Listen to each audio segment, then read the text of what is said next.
வணக்கம் திரு என் ராம் சார். இப்போ நீங்க ஒரு எமினன்ட் ஜேர்னலிஸ்டா, ஒரு நாடறிந்த மூத்த பத்திரிகையாளராக நீங்களும் ஓய்வு பெற்ற 2 நீதிபதி அவர்களும் சேர்ந்து ராகுல் காந்தி அவர்களையும் பிரதமர் நரேந்திர மோடி அவர்களையும் பொது விவாதத்திற்கு அழைச்சிருக்கிறீங்க. எத்தனையோ தேர்தல் மேடைகள்ல இரு தரப்புல இருந்தும் விவாதத்துக்கு தயாரான்கிற குரல்கள் நம்ம பார்த்திருப்போம். ஆனா இந்த ஒரு இனிஷியேட்டிவ் எடுத்து நீங்கள் விவாதத்திற்கு வாங்க அப்படின்னு உங்களை போன்றவர்கள் அழைப்பதற்கான காரணம் என்ன? அதாவது ஒரு நண்பர், நல்ல படித்த ஒரு நண்பர் சொன்னார், இந்த எல்லாரும் இந்த மாதிரி சவால் விடுறாங்க, ஆனால் யாரும் இந்த மாதிரி ஒரு பொது விவாதம், ஒரு பப்ளிக் டிபேட் ஆர்கனைஸ் பண்ணல இது வரைக்கும். அதனால் இது நம்ம முயற்சி எடுக்கலான்னு.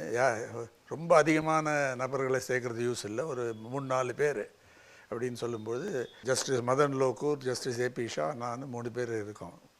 ஒரு லெட்டரை இது பண்ணி, ஒரு ப்ராட் லெட்டர், ஒரு டெக்ஸ்ட்டை டிராஃப்ட் எடுத்து தயார் பண்ணோம். இப்போ மே 9ஆம் தேதி இந்த லெட்டர் போய் டெலிவர் பண்ணாங்க டெல்லியில். மே 9th லெட்டர் போய் கொடுத்ததுக்கு அடுத்த நாளே ராகுல் காந்தி அவர்கள் அதுக்கு ஒரு நல்ல லெட்டர், ஒரு பொருத்தமான ஒரு லெட்டரில் எழுதி, அதை நான் தயார், காங்கிரஸ் தலைவர் மல்லிகார்ஜுன கார்கேயோட இதை பற்றி பேசினேன், நாங்கள் 2 பேரும் ஒத்துக்கிட்டோம், நானும் தயார், இல்லை அவர் கூட வரலாம். ஆனால் எங்களுடைய ஐடியா பொருத்தமாக எந்த டிபேட் இருக்கோன்னா, பிரதமர் நரேந்திர மோடி அவர்களும் காங்கிரஸ் தலைவர் ராகுல் காந்தி, ஏன்னா அவர் தானே அதிகமாக வாய்ஸ் கொடுக்குறார் இந்த பல விஷயங்களுக்கு, நாகரிகமான அர்த்தமுள்ள ஒரு விவாதம் நடத்த வேண்டும். இந்த 2 பேரை ப்ரப்போஸ் பண்ணோம். ஏன்னா என்னுடைய வியூவில் இவங்க 2 பேரும் பொருத்தமாக, ஏன்னா நரேந்திர மோடி அவர்கள் நன்றாக பேசுகிறார்கள். பாஜக தரப்பிலிருந்து சொல்லும் பொழுது, நரேந்திர மோடி ஒரு பிரதமர், 10 ஆண்டு காலம் இந்தியாவை ஆட்சி செய்தவர்.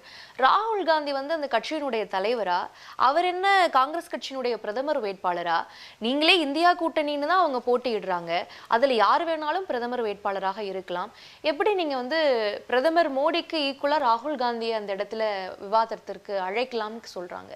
ஏன்னா இந்த தேர்தல் கேம்பெயினில் அதிகமாக வாய்ஸ் கொடுத்தது ரெண்டு தரப்பில் நரேந்திர மோடி அவர்கள் ஒரு பக்கம், அதே மாதிரி ராகுல் காந்தி தான். அவர் அந்த பாத யாத்திரா நடத்தியிருக்காரு, பல விஷயங்களை அவர் புதுசாக ரைஸ் பண்ணுறாரு கட்சியில், மீதி பேர் அது ரைஸ் பண்ணாத விஷயங்களை பேசுகிறாரு. அதே கார்கேயும் ஒரு சீனியர் லீடர் தான், அதில் ஒன்றும் டவுட்டே இல்லை. ஆனால் எது பொருத்தமாக இருக்கும்னு பார்த்தா, எங்களோட வியூ அசஸ்மெண்ட் என்னென்னா, இவங்க 2 பேரும் நேராக விவாதம் செஞ்சால் அது நல்லா இருக்கும். முக்கியமான இந்த மாதிரி விஷயங்கள் நான் சொன்ன இந்த இன்இக்வாலிட்டி, ரீடிஸ்ட்ரிபியூஷன், அதே மாதிரி மதசார்பின்மை, செக்குலரிசம், ஜனநாயகம், ஏன்னா பல பேரை போய் அரெஸ்ட் பண்ணுறாங்க, டிஸ்இன்ஃபர்மேஷன் இணையத்தில் ரொம்ப மோசமாக வருது. இன்றைக்கி டிஸ்இன்ஃபர்மேஷன் என்றால் கொச்சைப்படுத்தி பொய் சொல்லி பல தகவல்கள் அனுப்புறது, உங்கள் தாலியை எடுத்துருவாங்க அப்படின்லாம் சில பேர் பேசியிருக்காங்க. இந்த மாதிரி பேச்சு எலெக்ஷன் நேரத்துலேயோ எலெக்ஷன் இல்லாத நேரத்துலேயோ பேசுகிறது மோசமான, ஜனநாயகத்துக்கு விரோதமான ஒரு போக்கு. இந்த மாதிரி பேசக்கூடாது, கொச்சைப்படுத்தி பேசக்கூடாது, அசிங்கமாக பேசக்கூடாது, பொய் சொல்லி பேசக்கூடாது என்ற அந்த ஆர்வத்துடன் தான் நாங்கள் ஒரு டிபேட், ஒரு சிவில் டிபேட், இந்த டிபேட் பிளாட்ஃபார்மில் இவங்க 2 பேர் பேசணும். இந்த மாதிரி முக்கியமான விஷயத்தில் நாகரிகமாக அர்த்தமுள்ள ஒரு விவாதம் நடத்துறது நல்லாயிருக்கும், மக்களுக்கு நல்லது, நாட்டுக்கு நல்லது, ஒரு தெளிவு ஏற்படும். இல்லைன்னா ஒருத்தர் சும்மா சவால் விடுறாங்க, பல குற்றச்சாட்டுகளை கொடுக்குறாங்க. அதனால் நாங்கள் ஒரு நான் பார்ட்டிசன் இதில், என்னோடய வியூ ஸ்ட்ராங்காக இருந்தாலும் இந்த இதில் நான் பார்ட்டிசன், அதனால் ஒரு ப்ரப்போசல் வச்சோம். அதை பல பேர் வரவேற்றிருக்காங்க. பல பேர் நீங்கள் பார்த்தீங்கன்னா பாஜக தரப்பிலிருந்து இதுவரைக்கும் ஒரு பதிலும் வரல இல்லையா? தலைமையிலேருந்து ஒரு பதிலும் வரல. வேறு சோஷியல் மீடியாவில் யாரோ எழுதுகிறாங்க சில பேர், அதெல்லாம் அதை நான் ரிப்ளை கூட பண்ணுறது இல்லை, அது பார்க்குறது கூட இல்லை. அனுப்பிச்சல அட்ரஸ்லேருந்து பதில் வருதா அதுதான்.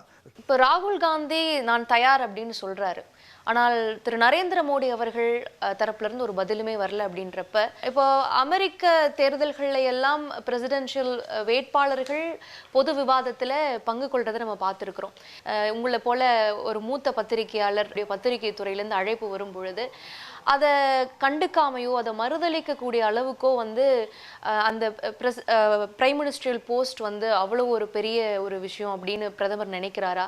இன்னும் நம்மளுடைய democratic practices comparing with US அந்த அளவுக்கு எவால்வ் ஆகலையா? ஆக வேண்டும். யூஎஸ்லேயும் மோசமான விஷயங்கள் நடக்கிறது. அன்றைக்கி ஒரு அமெரிக்கன் அதிகாரி இது பேசும்போது எங்கள் நாட்டிலையும் பல பிரச்சனைகள் தான் அவங்க சொன்னாங்க. அதனால் ஒரு சீரியஸாக இது வரைக்கும் டிபேட் பண்ணல அப்படிங்கிறது புரிஞ்ச உடனே தான் இந்த ஐடியா வந்தது. இந்த பாதி தேர்தலையாவது இந்த மாதிரி ஓட்டர்ஸுக்கும் இது ஒரு தெளிவு ஏற்பட்டுமே. ரெண்டாவது எலெக்ஷன் விஷயம் மட்டும் இல்லை, இது எலெக்ஷனை தாண்டி இந்த எலெக்ஷன் முடிஞ்ச உடனே யார் வெற்றி காண்றாங்களோ தோல்வி அடைகிறாங்களோ அது வந்து நாட் ரெலவெண்ட். அதுக்கப்புறம் கூட இந்த விஷயங்களை விவாதம் செய்ய வேண்டும். நேர்மையாக கரெக்டாக ராகுல் காந்தி அவர்கள் சொல்லியிருக்காங்க. இன்னொரு இடத்துல வரலங்கிறத பற்றி இப்போ நான் சொல்ல ஒரு தேவையில்லை. உடனுக்குடன் செய்திகளை தெரிந்து கொள்ள சன் நியூஸ் பெல் ஐகானை கிளிக் பண்ணுங்க.